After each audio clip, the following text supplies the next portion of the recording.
참 좋은 교회 곤잠교회 항존식 세미나에서 이 교회와 우리 가정을 향하신 하나님의 말씀을 전할 수 있게 되어서 얼마나 기쁘고 감사한지 모르겠습니다.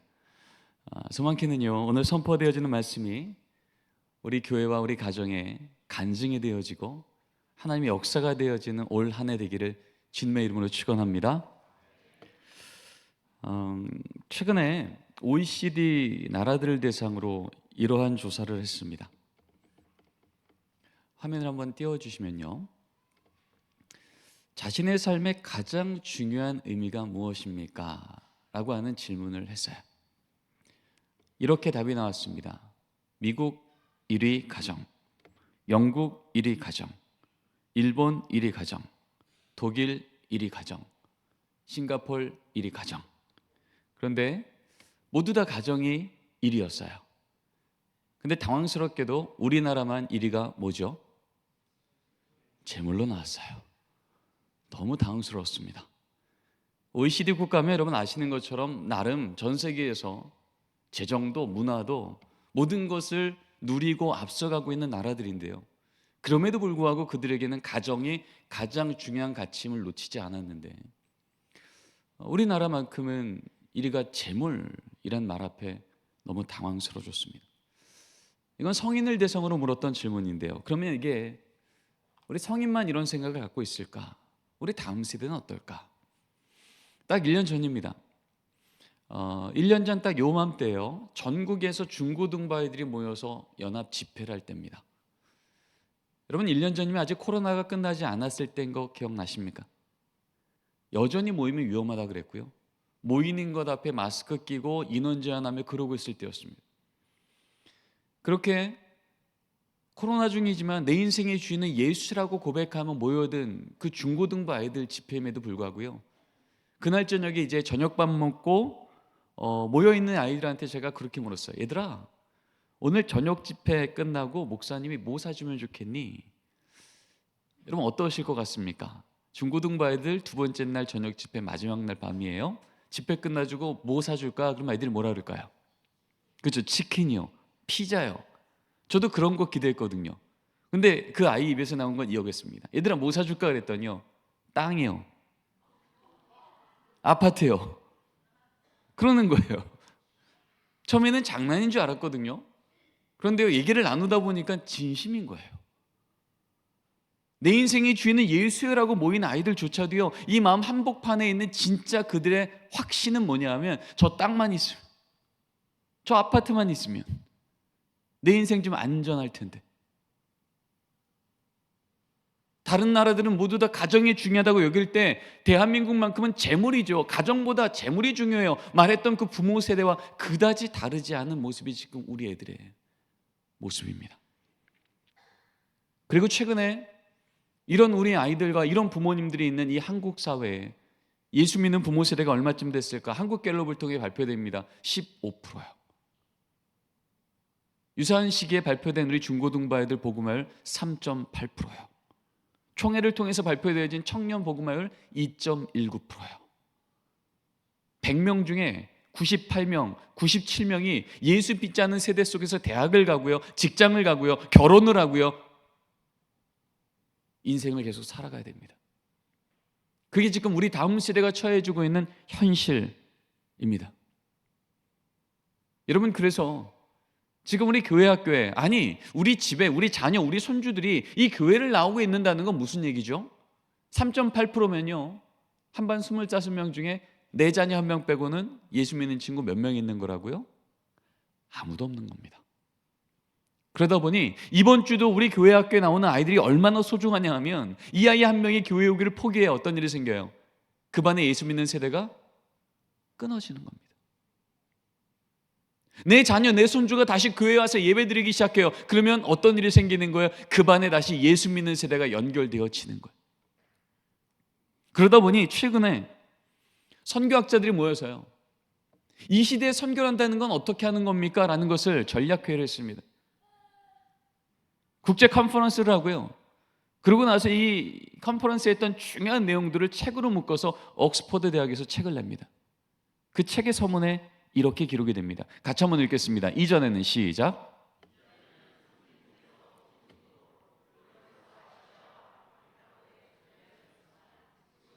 복음을 가진 자가 복음이 없는 자에게 복음이 있는 곳에서 복음이 없는 곳의 전략으로 바뀌었다. 여러분, 예전에는요, 선교라 그러면 직책과 지역의 개념이었던 거예요. 나는 선교사니까, 여긴 선교지니까 내가 하는 이 사역은 선교 사역이지라고 생각했어요. 그런데요, 전 세계에서 선교사를 두 번째로 많이 파송하는 이 대한민국조차 우리 자녀 세대가 미전도 종족이 되어보니까 이제 선교라고 하는 건 더 이상 직책과 지역만의 개념이 아니라 이젠 정체성과 사건의 개념이고, 나에겐 복음이 있는데 내 자녀한테 복음이 없어요. 내겐 복음이 있는데 우리 반 애들한테 복음이 없어요. 복음을 전하는 그분이 선교사고, 복음을 전하는 그 장소가, 그 집이, 그 교회가, 그 세상이 선교지라는 거예요. 그래서 하나님, 내가 평생 고백해온 이 하나님의 이름을 우리 자녀 세대가 끊어지면 안 되겠습니다. 평생 내 삶을 동행하셨던 하나님의 은혜가 내 자녀, 내 손주 세대에 끊어지면 안 되겠습니다. 이것을 주 앞에서 기도하기를 포기할 수 없다면 우리는 모두 다 이 시대의 수직적 선교사로 부름받은 줄 믿습니다. 여러분, 이것을 기억하며 오늘 말씀을 좀 듣기를 원합니다. 더 이상 선교는 저기 아프리카 얘기, 유럽 얘기만이 아니고요, 지금 이 대한민국의 2024년도 우리가 마주하고 있는 우리 자녀 세대에게. 최근에 전국에 있는 담임 목사님들 802분을 대상으로 물었습니다. 우리 다음 세대가 끊어진 이 문제 앞에 한국교회가 큰 위기입니다. 도대체 뭐부터 바꿔야 우리 다음 세대가 다시 교회를 나올 수 있겠습니까? 그 질문 앞에 새벽이면 무릎으로 저녁까지 말씀 묵상하며 하나님의 지혜를 구하는 담임 목사님들은 이렇게 대답합니다. 4위 재정투자, 3위 정책의 구체화, 2위 교회학교 인식전환, 1위 같이 한번 해볼까요? 시작. 부모교육과 훈련. 다른 많은 요소가 있지만 적어도 우리 믿음의 부모님들이 다시 말씀 앞에서 삶이 뒤집어지지 않으면 우리 자녀 세대가 다시 교육이 쉽지 않겠다 라고 담임 목사님들 말씀하십니다. 왜 그럴까요? 우리 애들이 이렇게 말했기 때문이죠. 2016년도에 물었을 때 내 신앙에 가장 큰 영향을 줘서 1위 어머니, 2위 아버지, 68.9% 애들이요, 10명에 7명이요 저는 부모인데요. 코로나 한복판에 또 물었습니다. 우린 생각했죠. 코로나니까, 비대면이니까, 게임이 좋아진 게 많았고 메타버스니까 애들이 교회 오지 않겠다, 재미없겠다 생각했는데요, 우리 아이들 입에서 나왔던 대답은 더 선명해집니다. 1위 어머니 54, 2위 아버지 33. 87% 애들이요, 저에겐 부모가 가장 큰 변수입니다.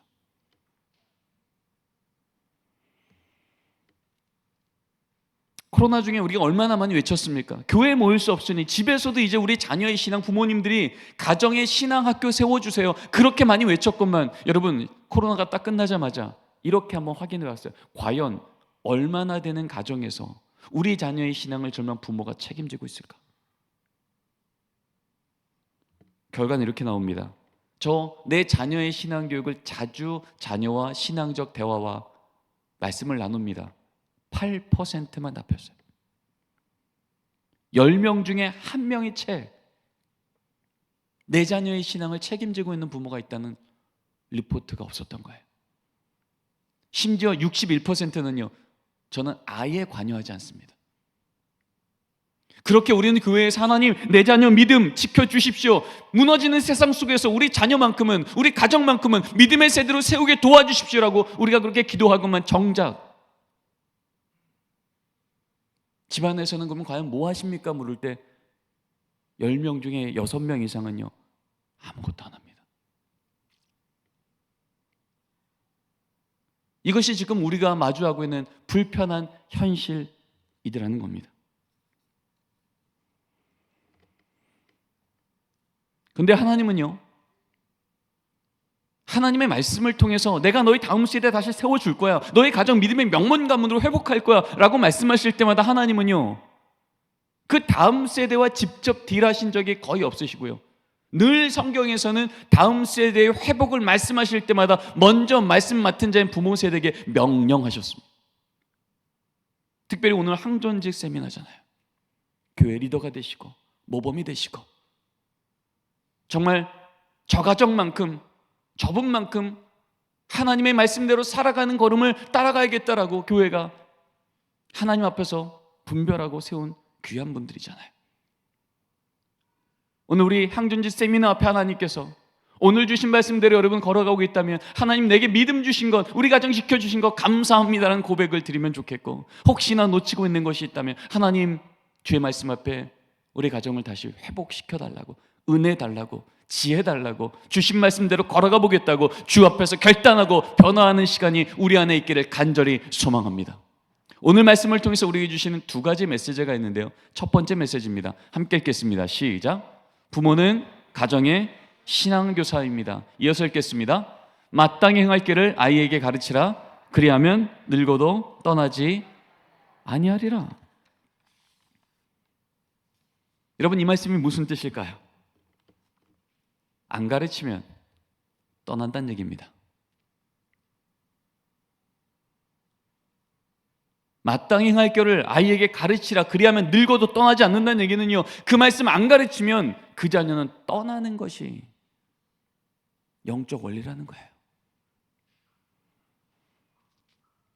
성경은 너무나도 많은 곳에서 반복적으로 하나님이 다음 세대에 내가 이렇게 세우겠다라는 말씀과 함께 마치 수거처럼, 이디엄처럼 붙어있는 하나님의 명령은 이런 말씀입니다. 오늘 읽었던 우리의 말씀이 다시 한번 읽겠습니다. 시작. 내가 오늘 너희에게 증언한 모든 말을 너희의 마음에 두고 너희의 자녀에게 명령하여 이 율법의 모든 말씀을 지켜 행하게 하라. 하나님께서 이제요 40년간 광야를 걸어왔고요, 이제 요단강만 건너면 가나안 땅 들어가기 바로 전입니다. 이 부모 세대가 어떤 세대예요? 눈만 들면 구름 기둥 불 기둥을 봤어요. 하나님 나와 함께 하시는구나. 아침이면 만나 메추라기를 먹이셨어요. 하나님 우리를 먹이시는구나. 홍해를 마른 땅처럼 건너가게 하시고요, 바로를 눈앞에서 무릎을 꿇리셨다고요. 누가 뭐래도 내게 하나님은 살아있는 하나님이에요. 이게 부모 세대 고백이었어요. 근데 그 부모 세대에게 하나님께서 마지막으로 뭐라고 말씀하시냐면, 이제 요단강만 건너면 너와 내 자녀가 저 땅에 들어갈 터인데, 저 대학 들어갈 터인데, 저 직장 들어갈 터인데, 이제 가정을 새롭게 꾸릴 터인데 이거 하나 분명히 하자. 내가 내게 증언했던 너희 부모 세대 삶 가운데 드러났다 하나님이 누구셨는지 그 말씀과 그 증언을요 어디에 새기라고요? 마음에 새기라고요. 여러분, 여기 마음이란 이 단어는요 중심이란 뜻이에요. 히브리어 레버브란 뜻입니다. 이것은요 인포메이션, 정보에 대한 얘기가 아니에요. 우리가 알고 있는 교리에 대한 정보와 내가 알고 있는 지식에 대한 얘기가 아니라, 그 하나님을 내가 정말 믿었다면 그 하나님이 내 삶의 우선이라고 하는, 중심에 있다고 하는 걸 내 자녀에게 보이라는 거예요. 어떻게 해요? 위기가 오면 무릎 꿇어 기도하는 걸 자녀에게 보이고, 그렇게 기도하는 중에 하나님의 때가 됐을 때 이 기도를 하나님께서 기억하시고 그 기도 제목을 간증거리로 바뀌는 그날, 이 자녀에게 하나님은 귀로 듣던 하나님이 아니라 눈으로 보았다 고백하는 살아있는 하나님이 될 줄 믿습니다. 그러면 자녀는 깨닫는 거예요. 교리를 통해서가 아니라 그 교리를 삶으로 살아내는 부모의 등을 통해서, 아, 위기가 오면 무릎 꿇어야 되는 거구나. 기도하면 하나님 역사해 주시는 거구나. 감사하면, 좋은 일 생기면 교만치 않고 하나님께 감사부터 올려드려야 되는 거구나. 신앙의 문법을, 그래머를 우리 자녀가 그렇게 배우며 내 삶에 새겨가는 거예요. 그렇게 되면 우리 자녀 청년의 때가 되면, 위기가 왔을 때 나도 모르게 우리 부모가 보였던 것처럼 무릎 꿇어 기도하는 청년 되며, 감사한 일이 생기면 그만치 않고 하나님께 손들어 찬양하는 믿음의 용장으로 하나님이 믿음으로 세워주실 줄 믿습니다. 이게 하나님의 명령이었던 거예요. 적과 꿀인 땅, 저 땅 내가 줄 테니까 이거 하나 분명히 하자고. 그렇게 바라는 저 대학, 저 직장, 저 가정 내가 세워줄 테니까 이거 하나는 부모 세대가 반드시 해야 된다고 그렇게 말씀하셨던 하나님의 명령이었어요. 신명기 31장에 똑같은 말씀을 다시 한번 하십니다. 얼마나 중요했든지 거듭해서 말씀하시는 거예요. 다시 한번 읽어보겠습니다. 너희가 시작.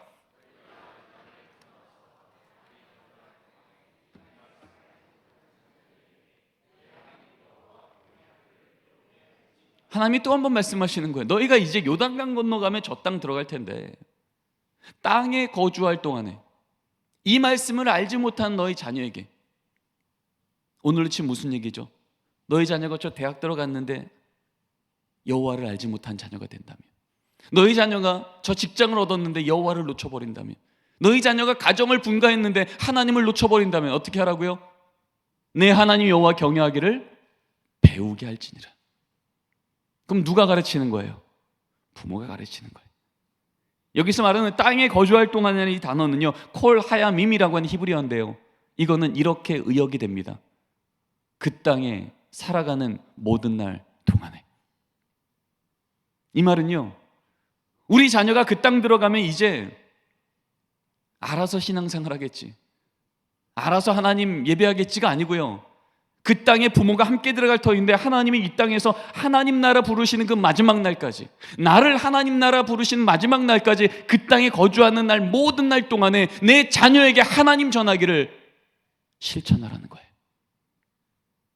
우리 자녀에게 하나님을 전하는 것은 하나님께서 이 땅에서 우리에게 호흡을 주시는 마지막 날까지 우리가 감당해야 될 하나님의 명령인 줄 믿습니다. 이 명령이 뭐랑 연결돼요? 그 땅에 내 자녀가 젖과 꿀이는 땅을 누리게 하는 그 복과 그대로 연결되는 얘기예요.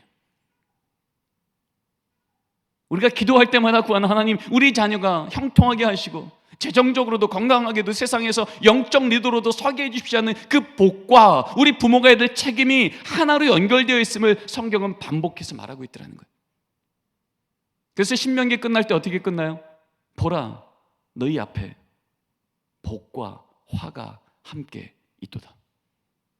아니, 가나안 땅 들어갔는데 복이 있는 거 아닙니까? 그런데 하나님 말씀하시는 거예요. 거기 복도 있을 거고 화도 있을 거야. 그 말은 복도 주고 화도 준다는 얘기가 아니라 복의 길로만 가야 되는데 하나님 말씀을 떠나면 그 길이 복이 아니라 화가 될 거라고. 그 대학 들어가는 게, 그 직장 갖는 게, 그 결혼하는 게 복이 아니라 화가 될 수도 있을 거라고. 이건 화 준다는 얘기가 아니라요, 복만 주기 원하는데 혹시나 그 걸음 가지 않도록 깨어 있으라고 우리 하나님께서 우리에게 말씀하고 있는 겁니다. 이 말씀을 놓쳐버렸던 호세아 시대 때 그 부모 세대에게 이렇게 말씀하십니다. 내가 내 하나님의 율법을 잊었으니 나도 내 자녀를 잊어버리리라. 그렇게 말했건만 너희 부모 세대가 내 말씀을 떠나버렸으니 어떡하겠냐? 너희 자녀 세대 내가 살려야 되는데 너희 부모 세대가 말씀을 떠났으니 그 자녀 세대에게 말씀을 누가 전하겠냐? 이 말은요, 너희 자녀 세대 포기하겠다는 얘기 아니에요.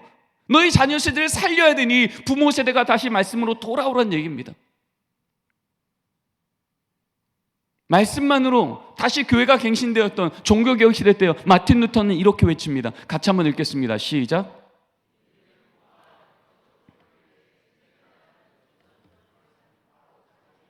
하나님 말씀만으로 교회를 뒤집어 놨던 리더입니다. 그 리더가 놓치지 않고 했던 말은 이거예요. 믿음의 부모가 누군가의 영적 구원을 위해서 수고해야 될 1번은 내 자녀임을 잊지 말라고. 이게 하나님의 명령이었다고. 하나님 말씀대로 다시 교회가 회복한다는 건 어떤 건지를 선명하게 선언한 겁니다. 100년 전 평양신학교에서 목사님들 교육했던 교과서입니다. 목사 필휴. 목사님들 반드시 이렇게 목회하셔야 됩니다 라고 가르쳤던 교과서에 이런 말이 나옵니다. 장로와 집사, 전도사와 목사 후보자에게, 한마디로 항전지 세울 때 훈련 다 끝났지만 이 질문 앞에 예스가 안 나오면 임직하기 어렵다는 거예요.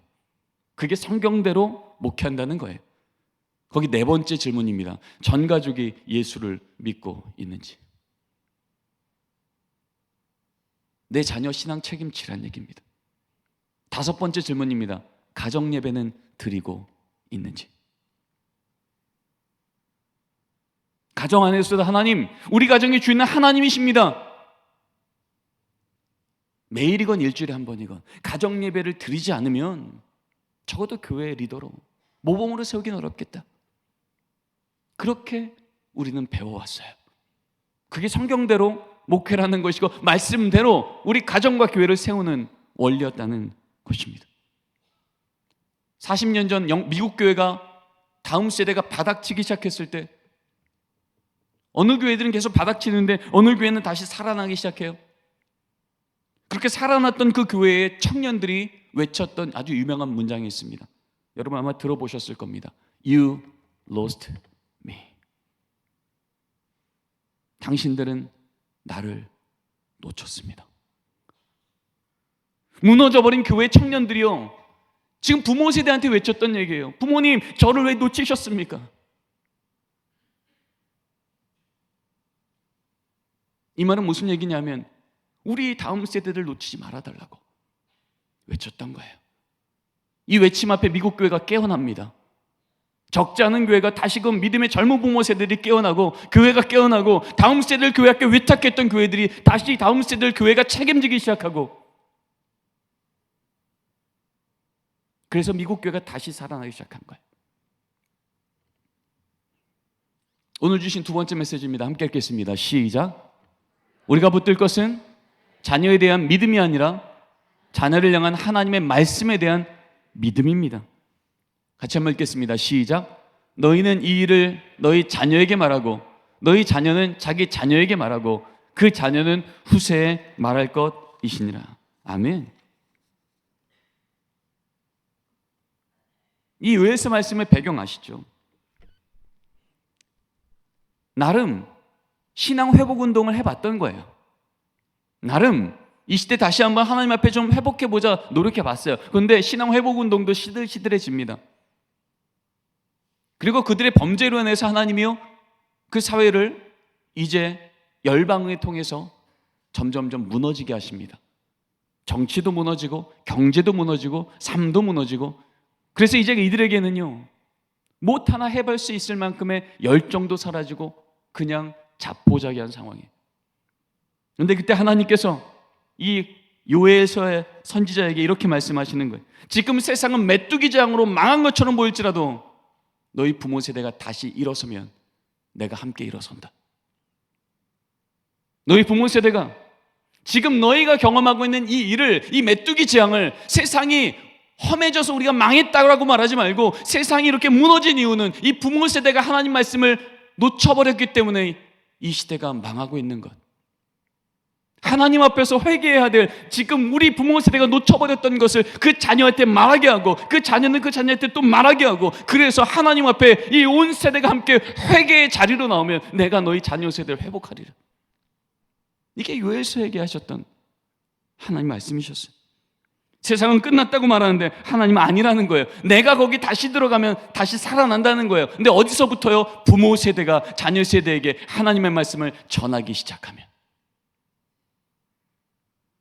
에스겔의 마른 뼈 한상에서 여호와가 말씀하실 때 마른 뼈는 강한 군대가 되었듯,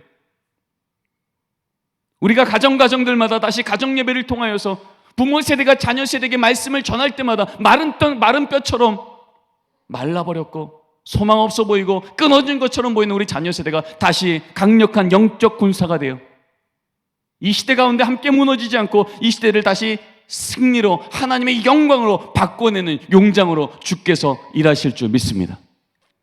이게 하나님이 우리에게 주신 소망인 거예요. 누구보다도 하나님은 우리 현실을 정면으로 보고 계세요.